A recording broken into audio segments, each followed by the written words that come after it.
শুভ সকাল বন্ধুরা, কেমন আছো সবাই? আশা করছি সবাই অনেক ভালো আছো, সুস্থ আছো। আর আমরাও কিন্তু মোটামুটি ভালো আছি। নতুন একটা দিনে নতুন একটা ভ্লগে তোমাদের সবাইকে অনেক ওয়েলকাম জানাচ্ছি। তো দেখো, সকালবেলা ১ কাপ চায়ের সাথে হাজির হলাম। আর চা করে নিচ্ছি এই যে আমাদের সবার জন্য। তো চাটা করে নিয়ে তারপরে দিনটা শুরু করব। হ্যাঁ, তবে দিন শুরু হয়ে গেছে অনেক আগে। এমন নয় যে দিন অনেক দেরি করে শুরু হয়েছে, সেটা ঠিকই নয়। তো যাই হোক, তোমাদের সাথে ভ্লগটা শেয়ার করছি এখন থেকে। তো এখানে তোমার রুটি নিয়েছি, মা রুটি করেছিল।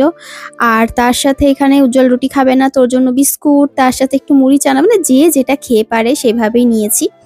তো বাড়িতে খাওয়ার সবকিছুই মোটামুটি থাকে, ওটস, কর্নফ্লেক্স, তারপরে আটা, রুটি সব থাকে মোটামুটি। শুধু আর কি যে যার মতো যে খেতে চাইবে সেটা বানিয়ে সেভাবে খাওয়ানো হবে বা দেওয়া হবে। কিন্তু সকালটা সেভাবে চা বিস্কুট ছাড়া কিছুই খাওয়া হয় না আমাদের বাড়িতে। তোমরা তো জানোই প্রতিদিন আর এক্সট্রা করে কি বলবো। তো এই নতুন গল্পগুলো, পুরোনো গল্পগুলোই নতুন করে প্রতিদিন বলতে হয়, তাই না? আসলে অনেকে ভাবে কি যে মাঝে, মাঝে যে ওই যে কিছু মানুষ কমেন্ট করে যে কি একরকম একরকম ভ্লগ কি দেখবো?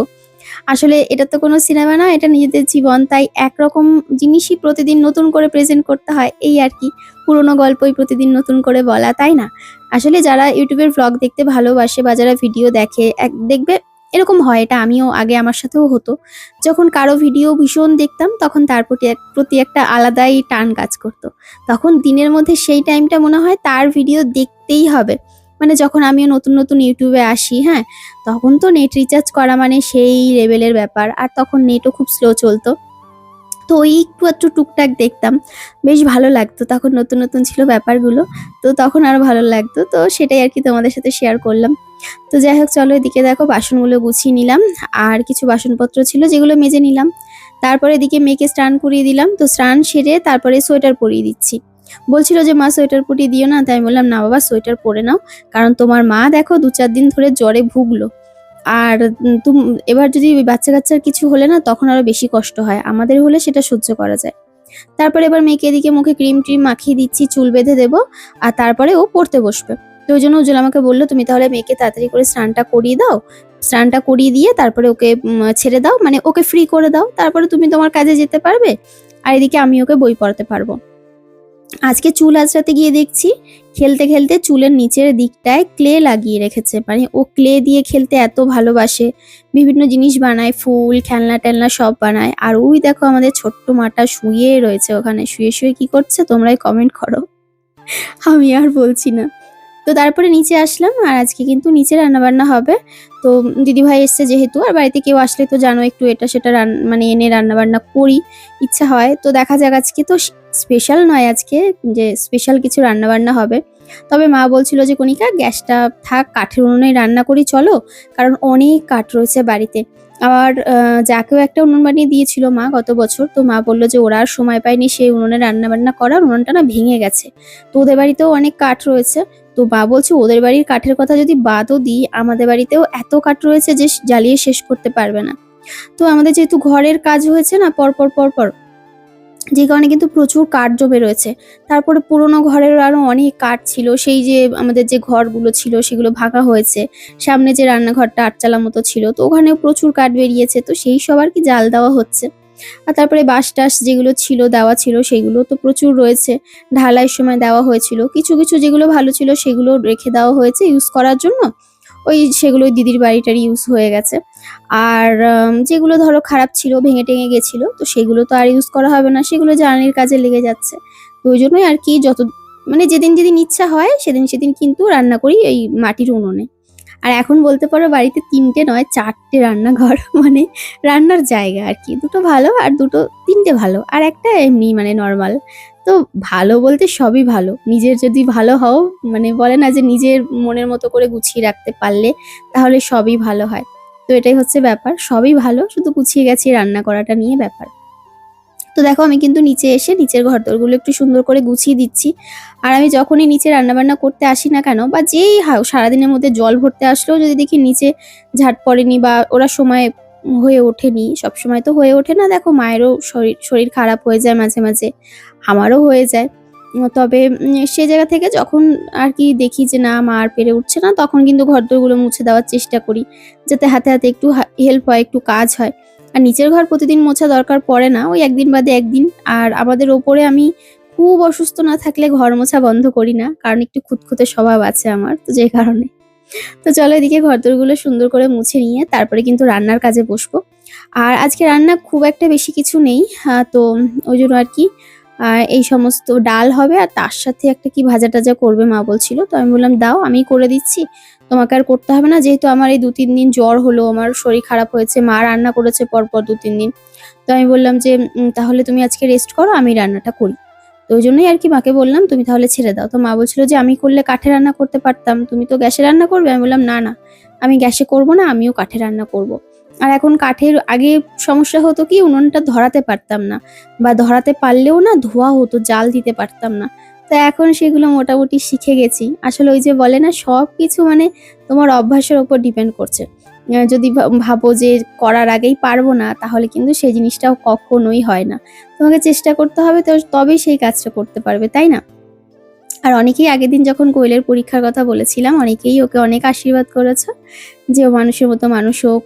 অনেক ওর মাও অনেক কষ্ট করেছে, সত্যিই তাই, অনেক কষ্ট করেছে। মানে প্রত্যেকের বাবা মাই তাদের সন্তানদের মানুষ করার জন্য কত কষ্ট করে বলো। তবে সবার কষ্ট আলাদা, যেমন ওদের কষ্টটা একটু আলাদা। দেখো মেয়েটাকে নিজের কাছে রেখেও মানুষ করতে পারলো না, মানে এই নয় যে আমার কাছে রেখেছে বলে অসুবিধা, সেটা নয়, কিন্তু মায়ের কাছে সন্তান থাকবে এটাই স্বাভাবিক, মানে সেইটা ওর মায়ের কতটা কষ্টের জায়গা, কিন্তু সেই জায়গাটা ওকে স্যাক্রিফাইস করতে হয়েছে শুধুমাত্র মেয়েটার পড়াশোনার জন্য, তাই না? তো সেই কষ্টটা তো একটা রয়েছেই। তো ভালোভাবে মানুষ হোক, সেটাই কাম্য।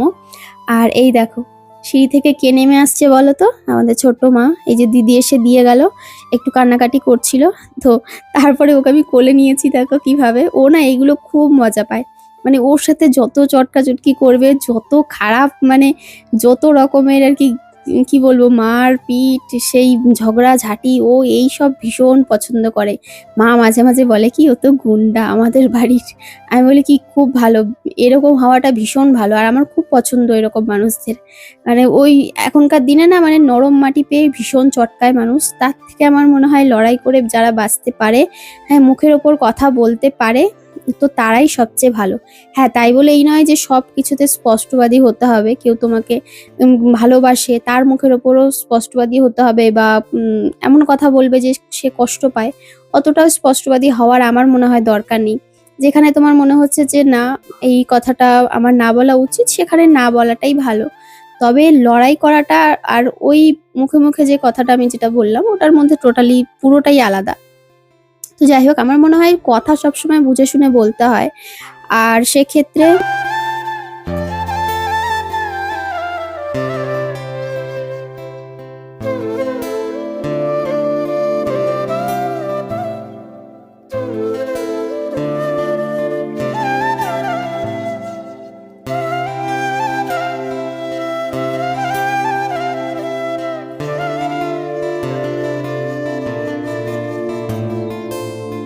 আর এই যে দেখো, এই যে এই রান্নাঘরটার কথা কি তোমাদের মনে আছে?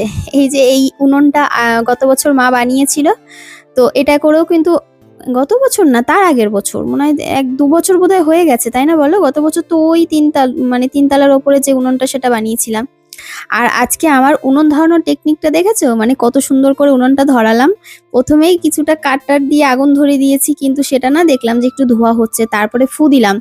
আমাদের 3 তলার ছাদে না একটা পাইপ আছে, ওটা দিয়ে সুন্দর করে ফু দিই। খুব মানে ওটা দিয়ে ফু দেওয়া দেখলে আগে মা যখন দিত প্রথম প্রথম খুব হাসতাম, আর এখন নিজেকেই দিতে হয়।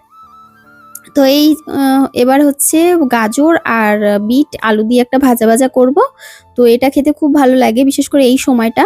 তো এরকম ভাবে আলু ভাজার মতো করলেও ভালো লাগে, মিক্সড যেটা ভাজা। আর একটা হয়, সেটা হচ্ছে একটু ওই যেটা ঘষে না, একটা মেশিন আছে ঘষা, মানে ঘষে নিয়ে, যেমন ধরো ওই যে ভেজিটেবিল চপ হয় ওরকম ভাবে একটা গ্রেভি মানে মতো তৈরি, গ্রেভি নয়, কি বলে ওটাকে, মানে সবজি মতো তৈরি করে নিলে ওটাও ওই রকম ভাবে খেতেও কিন্তু খুব ভালো লাগে। আগে তোমাদের এই রেসিপি আমি শেয়ার করেছি প্রথম প্রথম যখন ব্লগ করতাম, তখন এই শীতকালে যখন ব্লগ শুরু করেছিলাম, তারপরে তখন এই রেসিপিগুলো শেয়ার করতাম, ভীষণ শেয়ার করতাম। তো এখন আর সেভাবে একটা করা হয় না, কারণ ওই ঘষার জিনিসটা না আছে ওপরে, ছোট কেনা হয়েছিল, আর নিচে একটা আছে বড়, তবে আর হয়ে ওঠে না, তো এত তাড়াহুড়োর মধ্যে এত কাজের মধ্যে হয়ে ওঠে না। তো যাই হোক, ওদিকে ভাতটা আগে বসিয়ে দিলাম। ভাতটা হতে থাক আর তারপরে এই ডাল প্রেসার কুকারে বসিয়ে এসেছি, ওটা সেদ্ধ হয়ে নিক, মুগ ডাল তো সেদ্ধ হতে অনেকটা সময় লেগে যাবে। ওই জন্য এখানে আর রিস্ক নিলাম না, না হলে অনেকটা বেলা হয়ে যেত। আর এই দেখো কাটতে কাটতে বটি আবার খুলে বেরিয়ে আসছিল, তো এটাকে আবার টাকিয়ে নিলাম, মানে কিছুটা কিছু দিয়ে একটা বাড়ি দিলাম কাট দিয়ে, তো আবার এটা ঠিক হয়ে গেল। তারপরে এগুলো হচ্ছে জোগাড়, মানে জোগাড় করতে হয় বুদ্ধি খাটিয়ে, না হলে ওই আবার সে কি দিয়ে আনতে হবে, কি করতে হবে, এই করতে করতে আর এক বেলা কেটে যাবে। তো এই তো এদিকে ভাত হয়ে গেছে, ভাত হয়ে গেলে ভাতটা আর একটা হাঁড়ি আছে ওটার মধ্যে ঢেলে নেব। আর এটা শুধু ভাত করারই হাঁড়ি। তো এই হাঁড়িটা অনেক পুরনো, মাটি লেপে নেওয়া হয়েছে, যদিও কালি পড়ে গেছে প্রচুর, মেজে নিলে একটু পরিষ্কার হবে। নিচের দিকটা আর কি এটা কালি পড়া রয়েছে, এটা পরিষ্কার নয়, মানে সাইডগুলো পরিষ্কার, নিচের দিকটা কালি, যেমন আর কি হয় মাটির উনুনে রান্না করলে। আর এবার ডালটা ফোড়নে দেব। তো ডালটা ভাবছি একটুখানি কড়াইশুঁটি দিয়ে করব, আর তার সাথে একটু বেশি করে টমেটো দিয়েছি, টমেটো দিয়ে কড়াইশুঁটি দিয়ে বেশ সুন্দর লাগে খেতে। এটা ভেজ ডাল তো খেতে ভালোই লাগে, একটু অন্যরকম লাগে, সুন্দর লাগে খেতে। আবার এইরকম ভাবে ডাল করলেও খুব ভালো লাগে। তো জিরে ফোড়নে দিয়ে তারপর আরও যা যা দেওয়ার সমস্ত কিছু দিয়ে এবার টমেটো দিয়ে দিলাম, তেজপাতা শুকনো লঙ্কা সব দিয়েছিলাম। আর এবার এখানে কড়াইশুঁটিও দিয়ে দিলাম। তো কড়াইশুঁটিটা আগে দিলাম যাতে একটু কষা কষা হয়ে যায়, বেশ ভাজা ভাজা। আর টমেটোটা না গোটা গোটা রাখবো না, টমেটোটা যাতে একদম গলে যায় আর ডালের সাথে মিশে থাকবে, একটু হালকা টক টক ভাব হবে, খেতে খুব সুন্দর লাগে। আর আগে এরকম না টমেটো দিয়ে ডাল করতাম, টমেটোটা ভালো করে কষিয়ে নিতাম আর ফোড়নে দিতাম সর্ষে, সর্ষে আর শুকনো লঙ্কা। তো ওই ডালটাও খেতে এক অপূর্ব লাগতো। আমি এমনিতে টক ডাল খেতে আমি ভীষণ ভালোবাসি। তো যখন ওই ধরো গরমকাল না, মানে শীতকালে করতাম, আর ধরো তখন আম পাওয়া যেত না, তো তখন তো এগুলো করতেই হবে, তখন এরকম ভাবে করতাম টমেটোর ডাল। তবে ফোড়নে সর্ষে দিলে একটা আলাদা রকম টেস্ট লাগতো, মানে টকের মধ্যে ওটা যায় সর্ষেটা। তো এবার এদিকে এই বিট গাজর ভাজাটা বসিয়ে দিয়েছি, ভাত হয়ে গেছে আর ওদিকে ডালও হয়ে গেছে। তো রান্না মোটামুটি কমপ্লিট। আর মানে এদিকে রান্না মোটামুটি সব কমপ্লিট। তো এবার বিট ভাজা হলে নামিয়ে নেব আর কড়াইটা পরিষ্কার করে নেব। তারপরে এই ঘরটা একটু ঝাড় দিয়ে বেরিয়ে যাব। তো এই ঘরে তো আর পরিষ্কার করার সেভাবে কিছু নেই, কারণ এই ঘরে ওই কাঠ এই সমস্তই ভর্তি, এটা পুরোনো ঘর। তো ওই জন্য সেভাবে একটা যে পরিষ্কার করতে হবে সেরকম কোনো মানে নেই, তবে রান্না করার আগে একটু মুছে একটুখানি ঝাড় দিয়ে নিলেই হয়। তো চলো আজকের ব্লগটা এখানে এন্ড করলাম, কেমন লাগলো কমেন্টে জানাতে ভুলো না।